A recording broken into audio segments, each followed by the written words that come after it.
How to actually get free stuff on Temu without inviting friends. Let's get started. Launch your Temu app.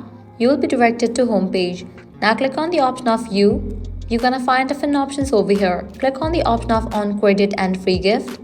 You will be directed to this page. Using any of these options, you can easily get the free stuff, but you will need to invite the friends. So how can you get free stuff without inviting friends?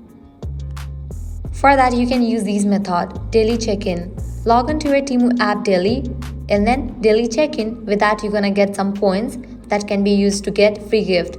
Likewise, use free gift boxes. Look for daily gift box promotions in the promotions tab.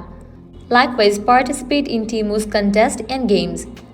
Also, you can use the promo code and offers. Check the app website and social media to get Temu free promo code and the offers. And lastly, you can create a new Temu account where you're gonna get welcome free gift. Using these options, you can actually get free stuff on Temu without inviting friends. So that's a wrap for this video. If this guide was helpful, do not forget to like, share and subscribe to our channel. Thanks for watching.